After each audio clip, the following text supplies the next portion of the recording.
Bismillahirrahmanirrahim. Assalamualaikum warahmatullahi wabarakatuh. Alhamdulillahirrabbilalamin.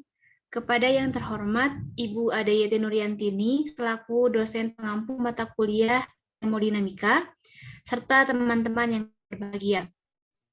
Kami di sini dari kelompok 9 yang beranggotakan Sinta Nurmalasari dengan NIM 1202070069, Sita Saraswati dengan NIM 1202070070 dan Yundagara Nasrul Akbar dengan NIM 1202070086. Kami di sini akan memaparkan materi mengenai proses reversible, mesin Carnot dan perhitungannya, kemudian ekivalensi persamaan gas ideal dan suhu termodinamika. Baiklah, untuk mempersingkat waktu, materi yang pertama yaitu proses reversible yang akan dipaparkan oleh rekan saya, yaitu Yundagara Nasrul Akbar. Kepadanya dipersilakan. Baik, untuk materi pertama yaitu proses reversible. Pada mulanya, suatu reaksi reversible ini muncul dari beberapa fakta yang diperoleh dari beberapa eksperimen. Perubahan-perubahan yang terjadi secara spontan dan dengan sendirinya dalam sistem dinamakan proses-proses alami. Contohnya ialah pencampuran dua gas, melelehnya es menjadi air. Perubahan seperti itu tidak pernah dapat dibalik secara keseluruhan, sebab dari pengalaman diketahui bahwa sistem hanya dapat dikembalikan pada keadaan awal dengan memindahkan sejumlah kalor. Reversible didefinisikan sebagai proses yang dapat dibalik tanpa meninggalkan lebih dari perubahan kecil yang dapat diabaikan pada sistem lain manapun. Contohnya yaitu air menguap menjadi gas dan akan mengembun kembali menjadi air. Proses reversible adalah proses termodinamik yang dapat berlangsung secara bolak-balik. Sebuah sistem yang mengalami idealisasi proses reversible selalu mendekati keadaan kesetimbangan termodinamika antara sistem itu sendiri dan lingkungannya. Proses reversible merupakan proses seperti kesetimbangan. Proses yang dapat dibalik arahnya dinamakan proses reversible. Proses reversible adalah murni dan bersifat hipotesis. Berbagai proses yang idealisasikan sebagai proses reversible adalah yang pertama, tidak ada gesekan internal atau mekanis. Yang kedua, perbedaan suhu dan tekanan antara zat kerja dan lingkungan harus infinitesimal. Yang ketiga, pemanfaatan atau pemuaian yang terbatas. Yang keempat, aliran arus listrik melalui tahanan adalah nol. Yang kelima, reaksi kimia yang terbatas. Yang keenam, magnetisasi dan polarisasi. Yang terakhir, pencampuran dua sampel yang sama pada keadaan yang sama. Contoh proses isothermal reversible ialah perubahan fase pada tekanan tetap, arus panas yang masuk ke dalam sistem persatuan massa atau per mol, sama dengan panas transformasi 1, sehingga perubahan entropi jenisnya menjadi S2 dikurang S1 sama dengan 1 per T. Jika dalam suatu proses terdapat arus panas antara sistem dengan lingkungannya secara reversible, maka pada hakikatnya suhu sistem dan suhu lingkungan adalah sama. Besar arus panas ini yang masuk ke dalam sistem atau yang masuk ke dalam lingkungan di setiap titik adalah sama. Tetapi harus diberi tanda yang berlawanan. Karena itu, perubahan entropi lingkungan sama besar, tapi berlawanan. Tanda dengan perubahan entropi sistem dan jumlahnya menjadi nol. Sebab sistem bersama dengan lingkungan membentuk dunia, maka boleh dikatakan bahwa entropi dunia adalah tetap. Hendaknya diingat bahwa perkataan ini berlaku untuk proses reversible saja. Selama proses ekspansi piston bergerak sejauh X dan volume gas yang terkurung dalam piston meningkat dari volume 1 ke volume 2, terjadi dua gaya yang bekerja pada piston, yaitu gaya tekan gas sama dengan tekanan dikali luas dari piston, dan gaya luar pada batang dan kepala piston. Jika gaya tekan gas sama dengan gaya F, maka tidak terjadi apa-apa. Jika F lebih besar daripada gaya dari gas, maka gas akan terkompresi. Begitu juga jika F kurang dari gaya dari gas, maka gas akan ekspansi. Untuk materi selanjutnya akan dilanjutkan oleh rekan saya. Terima kasih kepada Yunda Garana Sulakbar yang sudah memaparkan materinya. Selanjutnya saya akan memaparkan materi mengenai mesin Carnot dan perhitungannya.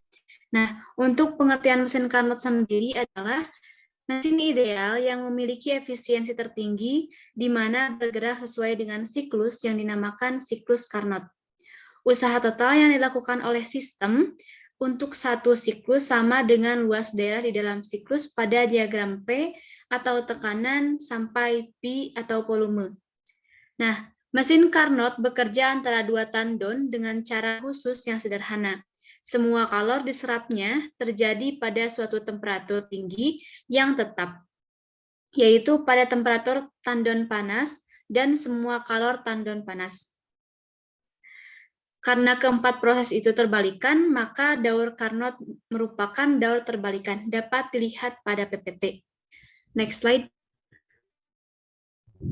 Nah, siklus Carnot merupakan proses termodinamika yang dialami pada suatu sistem mesin Carnot. Siklus ini terdiri dari 4 proses, yaitu 2 proses isotermal dan 2 proses adiabatik.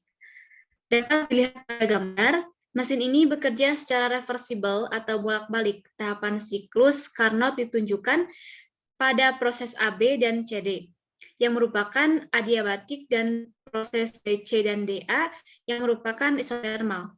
Nah, kalor diserap dari reservoir bersuhu tinggi hanya pada proses BC, dan kalor dibuang ke reservoir bersuhu rendah hanya pada proses DA. Untuk proses-prosesnya tersendiri, yaitu yang pertama ada proses AB, yang merupakan sistem mengalami ekspansi isotermal, di mana sistem menyerap kalor sebesar Q1 pada temperatur T1.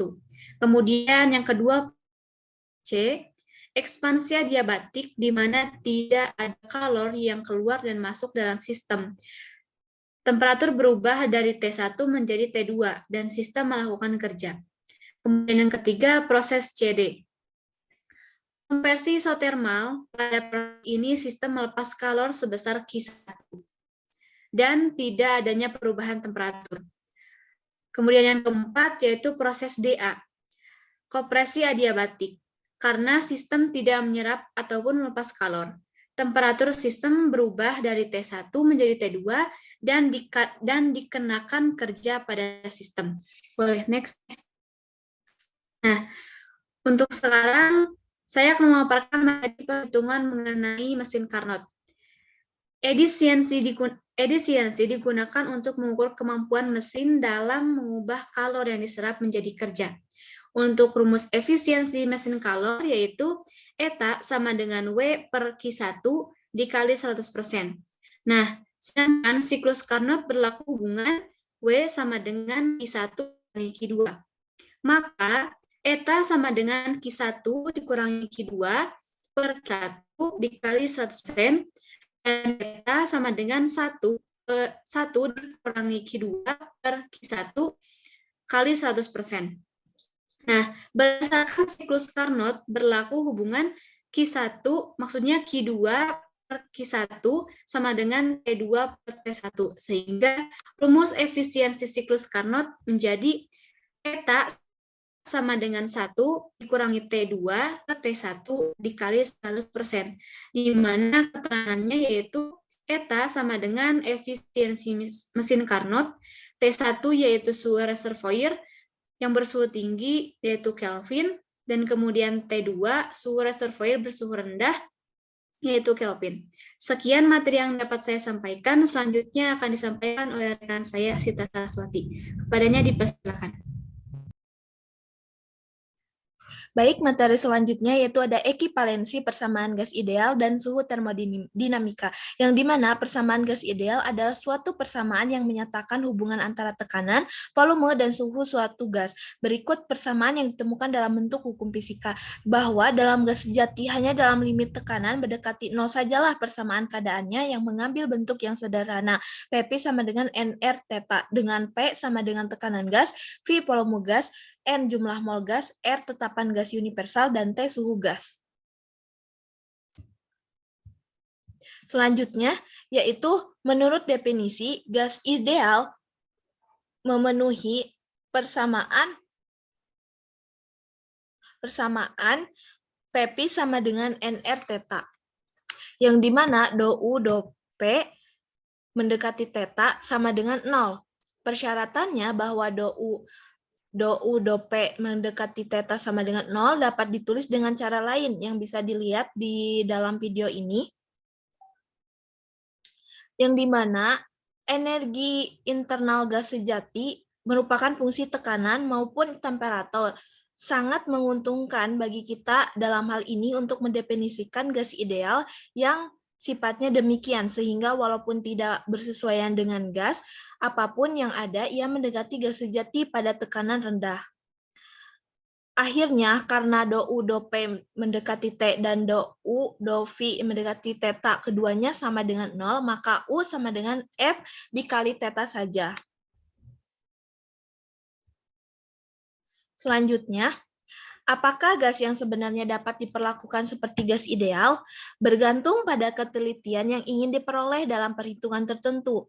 Jadi, bisa disebut gas yang sebenarnya pada tekanan di bawah, kira-kira 2 kali tekanan atmosfer, dapat diperlakukan sebagian gas ideal tanpa menimbulkan galat lebih dari beberapa persen. Bahkan hal uap jenuh dalam kesetimbangan dengan zat lainnya, persamaan gas ideal bisa dipakai dengan hanya sedikit galat jika tekanan uapnya rendah. Di sini ada suhu dan hukum-hukum termodinamika. Suhu dan hukum-hukum termodinamika ini ada 4. Yang pertama ada isobarik. Yang kedua ada isotermal, yang ketiga isohorik, dan adiabatik. Ini sudah dijelaskan di pertemuan sebelumnya, bahwa isobarik yaitu tekanan sistem yang selalu konstan, di mana dikarenakan yang konstan adalah tekanan, maka perubahan energi dalam delta U, kalori dan kerja pada proses isohorik tidak ada yang bernilai 0. Dengan demikian, bentuk persamaan ini sama dengan hukum pertama termodinamika. Hukum pertama dari termodinamika ini berbunyi yang berbicara tentang prinsip kekekalan energi. Energi yang berbunyi tidak dapat diciptakan dan tidak dapat dimusnahkan, tetapi energi dapat diubah dari suatu bentuk energi ke bentuk energi yang lainnya. Selanjutnya ada isotermal, yang dimana isotermal ini suhu yang selalu konstan. Suhu di sistem dijaga agar selalu konstan. Suhu gas ideal berbanding lurus dengan energi dalam gas ideal. Yang ketiga ada proses isohorik, yang dimana volume selalu konstan. Yang terakhir yaitu ada proses adiabatik.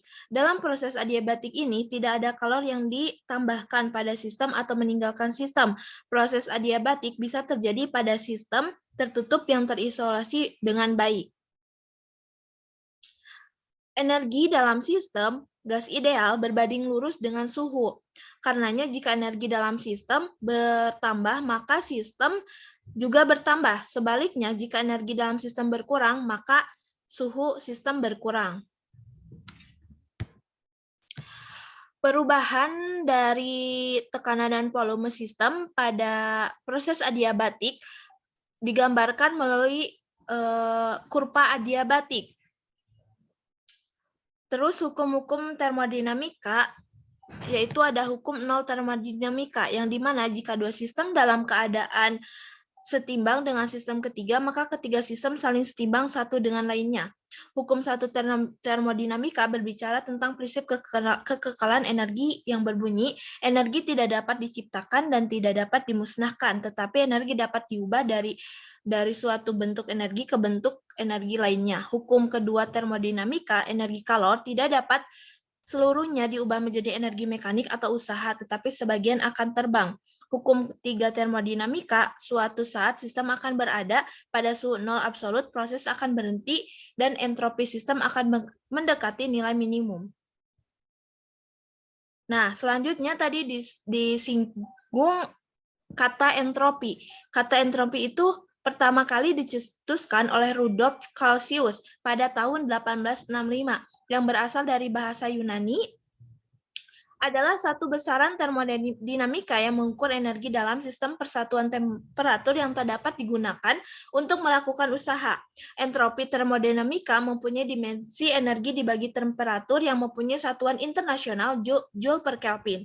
Pada termodinamika klasik, konsep entropi didefinisikan pada hukum kedua termodinamika yang menyatakan bahwa entropi dari sistem yang terisolasi selalu bertambah atau tetap konstan. Baiklah, mungkin sekian materi yang dapat kami sampaikan. Semoga dapat bermanfaat bagi teman-teman semua. Kami ucapkan terima kasih kepada teman-teman yang telah melihat, menyimak, mendengarkan, dan memahami materi dan video ini. Terima kasih banyak. Wassalamualaikum warahmatullahi wabarakatuh.